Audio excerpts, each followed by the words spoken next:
Hey everyone, for my final project for this course, I decided to create a video explaining my personal music journey throughout the years and what has made it special to me. I will also discuss several different points that were discussed in class and through our readings that kind of tie into my personal journey and how music can relate to me as well as people in general. So stay tuned for that and more coming up. So to begin, let's start out with my childhood years. As far as I can remember, my early listening days were full of things my parents and family would listen to. From my parents, I would listen to mostly Spanish music, in particular rancheras, cumbias, polkas.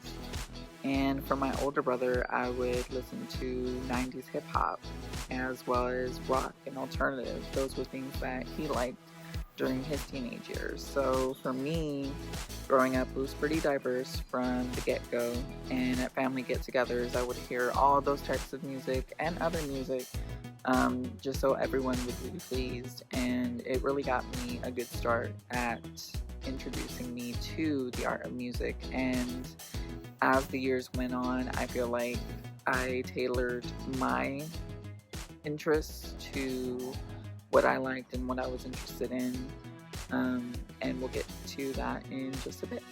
But all this diversity reminds me of how all types of music come from some different part of the world, and the diversity we have in music today is courtesy of different kinds of people coming together to make things happen. Whether it's blues, rock, country, soul, all genres have some mixture of taste from different cultures, and that's what makes it so special to me and universally known and appreciated by many. I never really gained my own sense of music preference until I got my first CD player. It was a great time for me because that one little device allowed me to express my likes and interests when it came to music for the first time. And I was about 10 when I got that CD player. And as expected, I would listen to CDs I would ask my parents to buy, mostly from like the hottest Disney stars of the time, so like Raven Simone or Vanessa Hudgens, High School Musical, all that. But as I matured into adolescence, the change in technology and the change in my own personal interests led me to more mature styles of music. As a teenager, I gained interest in genres like Latin pop, hip-hop, R&B, and rap, just to name a few. Some of my favorite artists of the time were Usher, Lady Gaga, Shakira, Nicki Minaj, so many more. And as streaming became more and more popular in my late teen years, I was astonished at just how easily accessible and how much music I would gain access to at the click of a button. So I feel like technology has definitely facilitated this quick expansion and continuing expansion of my knowledge of both different artists and genres of music. Another important thing about music for me is that for many it's a constant in life, no matter what's going on.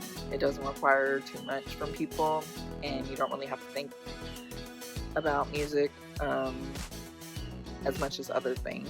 I feel like it also acts as an escape for many people who are struggling. No matter how big or small of a problem it is, music can help people stay positive and work through those things.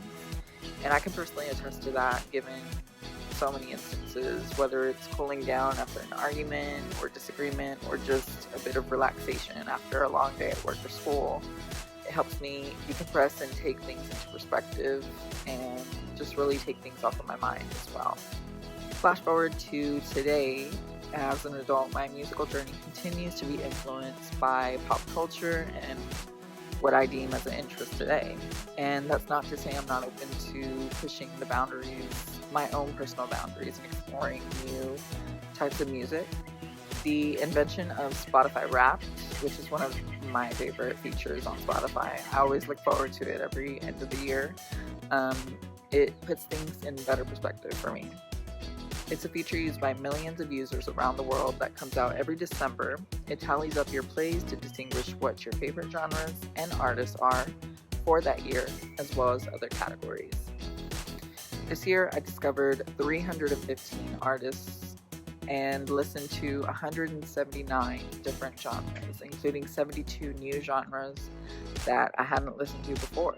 So that was pretty interesting for me, just to see that I listen to a wide range of music throughout the year, even though I might not notice it. This is something cool that allows me to see where I'm at in my musical journey and what are the new updates. So that's what I really like about it. My top genres this year were somewhat different, as there were pop, rap, alternative R&B, Latin, and Tejano. So this feature always surprises me in some way, and this year wasn't any different. I noticed that Latin genres were more of my top 5 than any year before, and I could possibly attribute that to just being home more this year, and being home with family really allowed me to, listen to Latin music more, specifically the older, Tejano that we would listen to, and just reminisce on those times with that music, but also enjoying the more modern take that many artists have on Latin music and Latin pop specifically. So I could definitely attribute it to those factors. What also surprised me was the sheer amount of music that I listened to this past year. I also listened to podcasts on a semi-regular basis, so those are also really, really good for me, just to have some sort of entertainment that's not really visual, but more audio and more entertainment.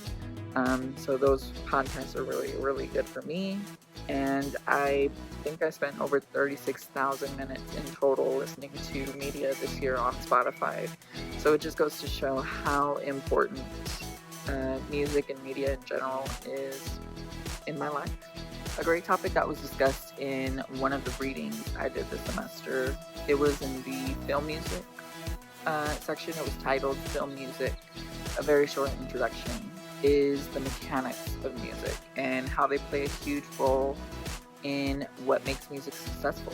The basic building blocks of music are important to consider when it comes to ways music can make a difference, and in the book's case, in film.